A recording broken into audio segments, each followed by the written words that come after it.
E a gente ainda apoia, tipo, vamos, né? Vai fazer o quê, né? Vamos dar habilitação de presente para criança. Ai, gente. Estão vendo a tela? Sim, querida. Somos só nós três. Uau! Gente, acaba. Acaba o quê? Acaba O logo. livro. Faltam 2 Acaba o livro. capítulos, Eu né? quero outro, eu não quero mais esse. Não, faltam 2 ainda. Calma. Ó, vamos lá. Então, Camila Chafialine. Imagina quando a Kiara fizer 15 anos. Olha isso também. Nossa, Depois 18. É! não pode ser. Você puxou aí, Camila, você puxou. Não pode ser. Meu, eu já apresentei, eu acho que sei lá quantos capítulos. Metade do livro fui eu. Algo me disse. Um terço fui eu e os O 2 resto fui terços eu. foi você. Tem alguma coisa com a Camila esse livro. Tem, algo ele quer me dizer. É que ele me incomodou profundamente, esse livro. Eu vou contar o porquê que... Vocês estão me ouvindo bem? Sim. Tá. Sim. Porque eu tô toda aqui fechada aqui o áudio, mas eu tô com o áudio da Mari. Quer fazer ao contrário, Mari? Você que sabe. Mas eu vou deixar o áudio aqui. Pronto, melhorou? Não, não dá, Mari. Ah, entendi. O da Mari tava bom. E agora? Tá, agora melhorou o seu também. Tá. Então vamos lá. Por que que ontem eu fiquei lendo, e eu fiquei lendo já, não é revoltada, mas assim, faz parte do livro, eles estão fazendo a parte certa.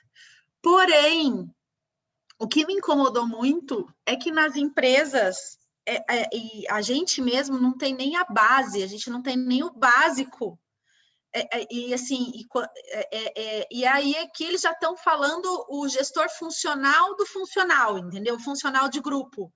Então, o que passou pela minha cabeça é que assim, quem está lendo, lógico, eu acho que o livro, a gente tem que ter esse livro meio que de cabeceira, entendeu? Você está no momento X, você vai lá, você olha nesse momento X e você vê nesse momento X o que o pipeline diz.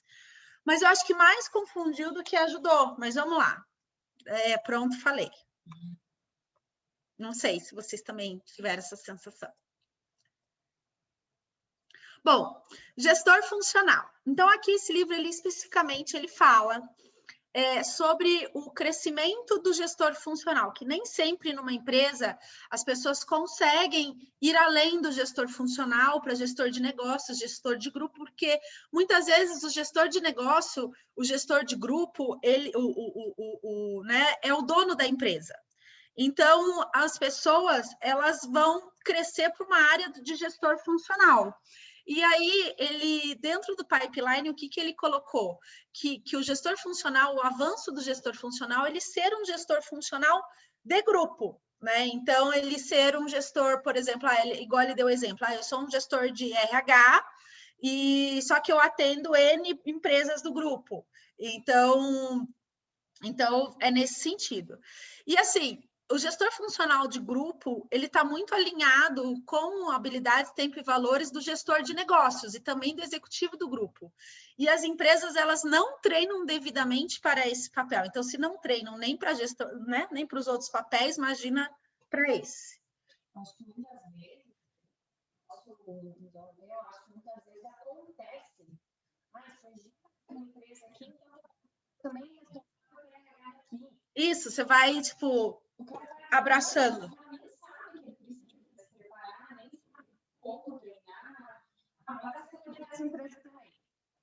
Isso, e vai indo, né? Bom, e aqui ele fala das... Fecha. Aqui ele fala das semelhanças nos requisitos. Então, primeiro, a integração, Então, os gestores de negócio, eles integram estratégias funcionais em um plano de negócios amplo, ao passo que gestores funcionais de grupo integram estratégias funcionais de cada um dos negócios do grupo. Então, ele não tem a visão só do que ele faz, né? Ele tem a visão do todo, ele vai ter que ter a visão, o bem do grupo como um todo e não daquela unidade, daquela empresa em especial. A mentalidade, ele tem que ter a mentalidade de vamos ganhar dinheiro, né? Calma aí, quer fechar ali? A mentalidade de vamos ganhar dinheiro. Então, assim, como que eu penso estrategicamente, né? Como que eu penso, por exemplo, não pelo bem, de novo, daí não pelo bem da área, mas pelo bem da empresa. Então, ele não pensa estrategicamente só na área. E a gestão matricial, que, na verdade, um gestor funcional, né, ele precisa lidar com diversos tipos de desafios de relacionamento, porque um gestor de negócio, ele dirige entidades mais independentes. Então, eu sou um gestor do negócio vamos supor, do McDonald's lá do Cabral. Só que o gestor funcional de vários, né, de um grupo, então o gestor de negócio do McDonald's, ele tem que pensar no bem de todos os McDonald's. Então, e ele começa a ter, e esse jogo de cintura que ele precisa ter é muito complexo, né? Então, são requisitos amplos e complexos. Então, aqui ele fala, ele sofre interferência do executivo de grupo, que é o seu chefe de linha, o gestor funcional corporativo, que é seu chefe funcional, gestores de negócio e seu grupo para criticar estratégias funcionais e fornecer conselhos, porque imagina ele ouvindo, nossa, era para mim mesmo essa coisa, imagina ele ouvindo os donos, né, os franqueados de cada McDonald's, né, porque cada um pensa no teu, ninguém pensa no McDonald's como um todo. A equipe funcional do grupo e os líderes funcionais do negócio. Então, é jogo de cintura o tempo inteiro. E aqui ele trouxe até uma figura que traz, né, essa interferência.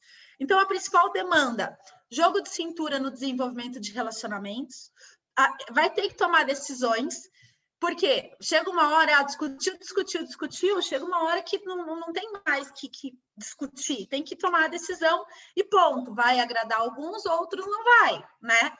E comprometimento, ter comprometimento no pensar na empresa, e tem que encontrar o denominador comum sobre o todo. E normalmente, para essas situações, né, tipo, não vou agradar a todos. Não agradar a todos não é o agradar de ser bonzinho ou mal, né? Na decisão estratégica, aí você tem que tomar decisão aonde Pareto. Então, por exemplo, dentro do Pareto, qual é a melhor decisão? Dentro das unidades do McDonald's que trazem mais rentabilidade, dentro das unidades, entendeu? Eu estou falando do McDonald's porque eu acho que é fácil de todo mundo entender. Mas qual é a decisão que eu vou trazer mais resultado para a empresa como um todo dentro do Pareto, né? A habilidade-chave neste cargo é prever problemas e ser proativo ao lidar com eles antes que saiam do controle. Então, na verdade, você sempre tem que pensar, então, sempre tem que ter uma diretriz corporativa, né? Então, o que pode acontecer? A gente vai lançar tal lanche.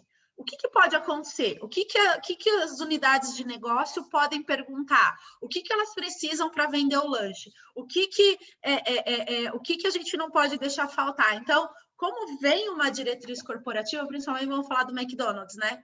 Que é muito padrão. Normalmente, quando é um grupo assim, segue um padrão, né? O que não pode faltar? O que pode acontecer que a gente já tem que alertar antes de acontecer?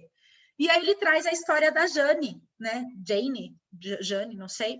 Manteve o equilíbrio do relacionamento para os dois lados. Ele conta na história que chegou um diretor corporativo e aí tinha, não lembro direito, mas tinha o diretor dela funcional e assim, o diretor corporativo chegou para implantar algumas regras, aí o funcional não queria, aí ficou uma briga e ela no meio.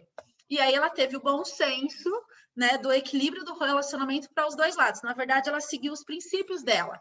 Ela viu o que de novo aquele corporativo estava trazendo e que realmente valia a pena, e o que não valia a pena, e o que o diretor dela já existente estava propondo, e aí ela sugeriu um mix entre os dois, e aí deu super certo, teve esse jogo de cintura, né?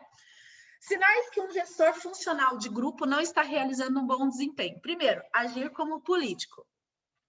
1000 promessas e não cumpre nada, porque são milhões de pessoas te pedindo, cada um olhando para o seu.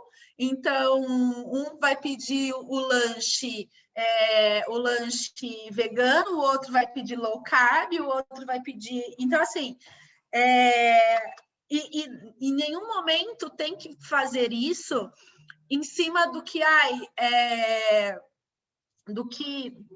por exemplo, para agradar. Ah, não, tudo bem, vou verificar. Não, vou verificar. Ah, não, ok, a gente... Não dá certo. Vai chegar uma hora que vai estourar, porque não tem como aprovar tudo, não tem como fazer tudo o que cada um pensa, ou a necessidade de cada um, né?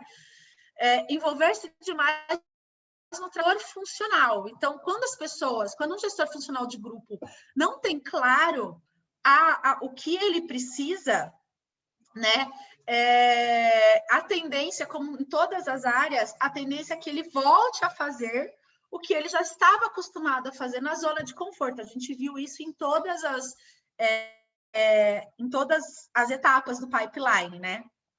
Então é necessário definir uma agenda de trabalho alinhada com o nível de um gestor funcional. O que ele precisa ter, né? E ser dominado pelo executivo do grupo. Então, também tem a outra parte, né? Ou ele desce ou ele sobe, porque ele acredita, né? Ele atende o executivo do grupo, mas ele deixa de fazer o que tem que fazer. E ele tem que definir a agenda com determinação e coragem para tomar as decisões. Aí aqui, né? Os gestores funcionais corporativos, na verdade, eu já falei um pouco, mas o principal objetivo é conectar a sua divisão funcional à corporação, oferecer apoio administrativo ao CEO e acompanhar os avanços de sua área. Precisam valorizar o direcionamento estratégico, precisam aprender a servir a empresa como um todo. Então, foram coisas que eu já falei anteriormente, né?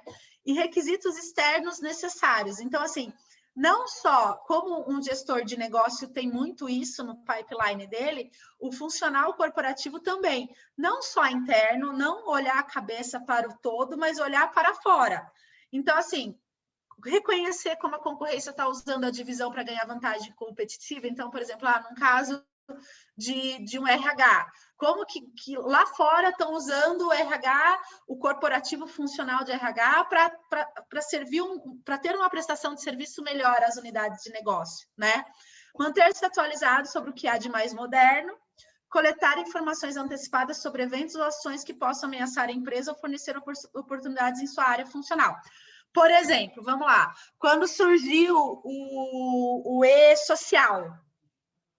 O e-social, por exemplo, antes de mais nada, o gestor funcional, né, o corporativo, ele tem que ficar sabendo do e-social muito antes das unidades de negócio. Por quê? As unidades de negócio vão perguntar do e-social para esse gestor funcional corporativo. Então, ele sempre tem que estar se antecipando de coisas que vão acontecer para se preparar. Por exemplo, teve que adaptar, vamos supor, no e-social. A maioria das empresas tiveram que adaptar sistema. A adaptação do sistema sai da corporativa para depois ir para as unidades de negócio. Então, sempre tem que estar antecipado. Requisitos de habilidades e valores profissionais específicos. Então, representam a empresa e não um grupo específico, né? Preciso pensar como um CEO em relação às suas divisões, não podem apenas defender o que é bom para a empresa, e deve repensar o papel da divisão, definindo como ela deve contribuir. Então, dentro do todo, como que ela se torna uma melhor prestadora de serviço, porque os corporativos, eles são prestadores de serviços das unidades de negócio, né? Então, como ele presta um serviço mais eficiente? E aí é uma briga, né? Porque se as decisões são tomadas por Pareto, porque não dá para... Então, nem sempre, né? Então, como é que mantém esse bom equilíbrio para dizer, olha, por mais que não é o que você entenda, mas essa é a melhor decisão, né? Então sempre tem que ter essa fala. Como é que você, quando você está corporativamente, você pensa até na fala, como você se comunica com as unidades de negócio, para que todos entendam que é o bem do todo, né? Que mesmo que não atenda 100% a sua unidade de negócio, tipo, é o melhor para a organização. Finais com o gestor funcional corporativo está trabalhando no nível errado. Aí eu acho que ele repetiu um pouquinho do que ele já tinha falado, mas ser dominado pelo CEO, tornar-se um embaixador, então ele mais participa de eventos, porque o status do cargo, ele te traz, né, é convidado para N eventos, então vira uma figura pública, e preservar o status quo de fazer o que ele já fazia antes e não ir para o nível acima. Desenvolvimento de gestores funcionais corporativos. Obter uma avaliação prévia de um especialista da divisão. Valide sua estratégia e suas metas com o CEO, com uma amostra representativa de líderes importantes de cada nível. Reserve o tempo em sua agenda para manter contato pessoalmente com todos os níveis da empresa e separe o importante do urgente. Eu vou falando ao contrário, tá? O importante do urgente, até ele comentou, né? Provavelmente na mesa de um gestor funcional corporativo caia muita coisa que é urgente, porque pensa que o gestor funcional não conseguiu resolver, se não conseguiu resolver, sobe e vai para o corporativo, então sempre cai muita coisa urgente. A maturidade de um gestor funcional corporativo é ele entender se aquilo que é urgente, realmente, pensando como empresa, tem que ser realmente urgente, né? Tem que ser feito dessa forma que estão sugerindo.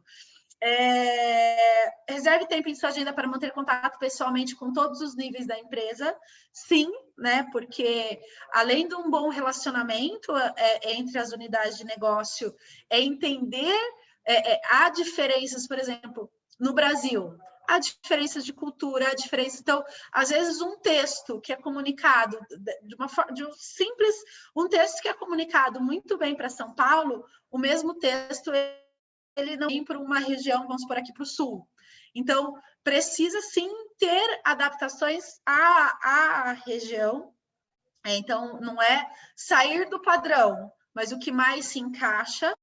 E aí, com o tempo, vai entendendo essas diferenças e já são, quando estou falando de marketing, já se adaptam o marketing conforme a região.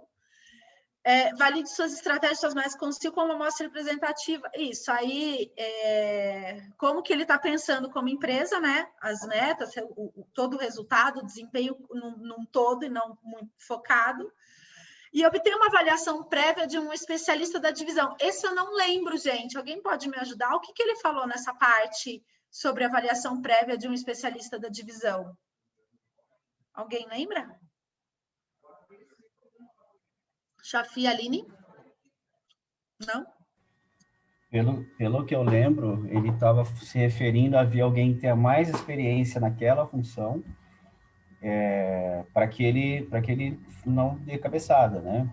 Para aquela questão da humildade que ele já tinha falado lá atrás, para não achar que sabe tudo, ver alguém que tenha mais experiência naquele assunto específico, para poder pegar essa avaliação antes de fazer alguma coisa. Então, eu vou fazer alguma coisa em marketing, vamos consultar a Aline e Nai, por exemplo, antes de simplesmente tomar uma decisão. Pelo que eu lembro, era nesse sentido que ele tinha falado. Eu estou aqui na parte do livro, e aí ele fala assim, valorizar a opinião de alguém especializado em uma área diferente da sua é um requisito básico. Logo no início, esse especialista deve examinar as contribuições que estão sendo feitas, as habilidades do pessoal da chave da divisão em todos os níveis, o grau de atualização funcional e as necessidades do negócio. E aí ele complementa falando, com essa avaliação, você pode fazer escolhas melhores sobre o modo ideal de alocar tempo, energia e dinheiro. Então, é bem isso. É para não sair fazendo algo que você não domina ali, né? Sem uma opinião de um especialista naquilo. Não achar que sabe tudo só porque está um cargo acima, né? Um nível acima. Sim, que é o que a gente já tinha falado do gestor funcional né? Antes do Isso. falar do gestor funcional de grupo, é ele assumir que ele não sabe tudo, né? É a primeira Exatamente. qualidade dele, né? Exato. Gente, é isso, acabou. Tcharam! Recorde de apresentação, foi rápido, hein? Deixa eu só fazer uma observação, cara. No início da sua apresentação, que você estava angustiada com o capítulo e com o livro de uma maneira geral, eu também concordo. Eu acho que assim, está chegando uma fase, não sei se somos nós ou se realmente é o livro, mas é meio que um misturão ali, um mais do mesmo. A cada capítulo vai parecendo que é a mesma coisa, que ele vai se repetindo. Daria para resumir, lógico que não em detalhes, mas um parágrafo, por exemplo, o resumo do livro, que seria: você tem que se preparar, você tem que ser humilde, tem que ter inteligência emocional, você tem que consultar as pessoas. Quanto maior o seu raio ali de abrangência, você vai tendo mais responsabilidades e, consequentemente, você vai ter que ver o que é melhor para a companhia como um todo, e não só aquele nicho que você estava vendo. Aquele exemplo da lanchonete lá que você falou, você é responsável por uma, você vai ver aquela uma. A partir do momento que você é responsável por várias, você tem que ver, de maneira geral, o que é bom para todas juntas. Pode ser pior para uma, melhor para outra, mas tem que ver no conjunto o que é melhor. Então, basicamente, seria isso. E só uma coisa lá naquelas perguntas finais que eu tinha grifado aqui, que ele coloca lá: ao enquadrar o meu trabalho como parte da equipe preparativa ou realizar uma tarefa específica, como me certificar de que estou no caminho certo? Aí ele coloca 3 perguntas. Aí, a primeira seria: como o maior especialista do mundo faria esse trabalho? Que tem a ver, inclusive, com essa última parte que a gente falou, de procurar um especialista da área para ter essa avaliação prévia. Depois como vou agregar valor de forma adequada? E a terceira quais são as opções? Isso eu acho que é interessante, essas 3 perguntas, ainda dentro desse mesmo parágrafo do resumo do livro, que acho que define bem, de uma maneira geral, até em qualquer nível, né? Independente do nível que você esteja, são 3 perguntas que podem ser feitas a qualquer momento para melhorar o desempenho, ou para que o seu desempenho seja da melhor maneira possível. Basicamente seria isso, mas concordo também que está virando meio que mais do mesmo. Deixa eu contar algumas das minhas angústias aqui. Uma, eu não tô achando. Eu tô no celular, porque vocês sabem que eu leio online, né? Tô lendo online esse livro. E aí eu tava lembrando, mas não consigo achar a parte que fala. Se vocês lembrarem, vocês me falam. Mas ele fala que uma das primeiras coisas que você tem que fazer quando você é promovido é criar o seu novo cargo. Tipo, real, assim. Por quê? Porque não existe aquilo, na verdade, né? Existe, mas não existe. Tipo, o que ele fala é que, geralmente, se você pega de outra pessoa, né? Você vai pegar com algumas coisas equivocadas e você precisa checar. Checar o entendimento. Tipo, é isso aqui que estão esperando que eu faça. E aí, essas prioridades, elas vão ser levadas para o dia a dia, na hora de alocar os seus principais recursos, como eu sempre falo, tempo e dinheiro, né? Então, eu achei isso bem interessante, porque como vem de níveis errados, geralmente, ou como eu falei, não existe, enfim, é novo, né? De uma forma ou de outra é novo, para a pessoa que seja, isso é bem, bem interessante, né? Porque se você começar errado, você vai indo no flow ali e você não vai resolver. Então, ele fala isso em algum momento. Agora, eu só não tenho certeza se é nesse capítulo ou no outro, tá? Porque eu estava relendo o outro e, enfim.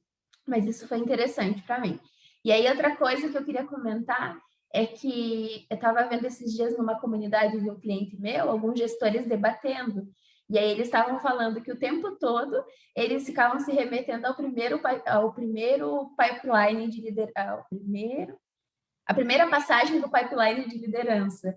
O tempo todo. Então, eu fiquei pensando, né, que a gente sofre, e tipo, de uma grande corporação, assim, né? A gente sofre porque a gente fica, meu Deus, né? Vocês devem ter tido esse mesmo sentimento que eu. Tipo, cara, eu tô no primeiro. Eu não sei gerenciar a mim mesmo, tô aprendendo a gerenciar os outros, tipo, porque dá um desespero se a gente olhar todas essas, né? Mas, enfim, é interessante a gente ver que essa angústia é uma angústia comum, porque a gente vai indo e vindo, né? E é um aprendizado contínuo. E aí, o último ponto que eu queria falar é que a gente está falando também nesse cliente bastante de liderança ambidestra, que é equilibrar, né, funções mais estratégicas assim e coisas saber fazer, né, que antes era tão assim, tipo, afastado, vamos dizer assim. Resumindo basicamente aqui para vocês. Depois até mando um link para vocês lerem. Mas aí me chamou a atenção que daí a gente está falando muito sobre inovação, sobre erro e etc, etc. Porque errar faz parte do processo, né? Aí eu buguei numa parte ontem, que eu até mandei, eu falei, não, me ajudem, eu não sei o que é o que eu faço da minha vida. Depois de ler isso daqui, eu fiquei meio em choque. Porque, assim, a gente fala de erro, fala de inovação, mas pense em altos cargos, altos níveis e que os erros custam caro, né? Aí, eu acho que é do capítulo anterior, mas ele falava assim, que, ó, reconhecer que alguns líderes fracassarão é positivo, mas não se pode aceitar que nenhuma providência seja tomada. Aí eu fiquei, tipo assim, tá, beleza, tem mais texto ali, né? Mas é basicamente isso que eu fui... Tá, erro vai acontecer, mas os erros, eles custam muito caro, né? Como que a gente mitiga esses erros? Como que a gente fala, tá, vamos inovar, vamos ousar, etc, etc. Tipo, num ambiente de controle, entre aspas, né? Não gosto da palavra controle, mas assim, que a gente saiba até onde as pessoas vão errar e que, tipo, tá tudo bem, não é incompetência, sabe? E aí eu buguei nessa parte, tá? Não tenho a resposta ainda, daí eu falei que aí já era 10 e pouco da noite, daí eu mandei o print, joguei a bomba e falei, gente, amanhã eu explico no áudio, porque não, já acabou aqui meu potencial do dia. Então, essas são as minhas contribuições hoje.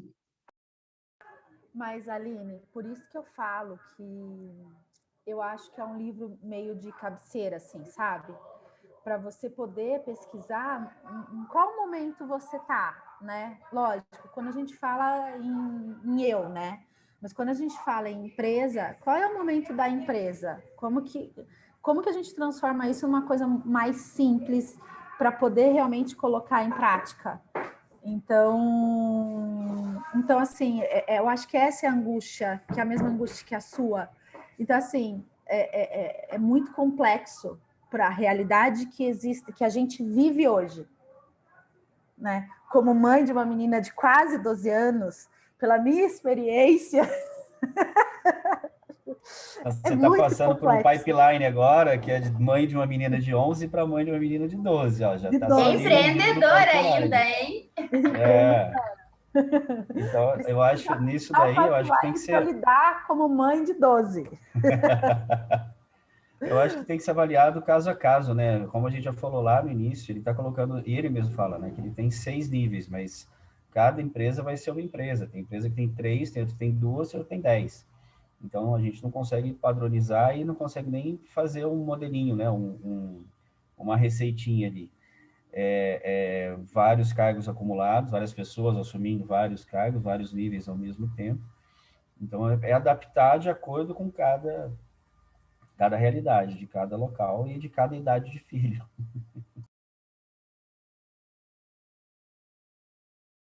Alguém mais? Ô, Nai, eu vou pedir para você parar de gravar para a gente poder falar do próximo livro, para não ficar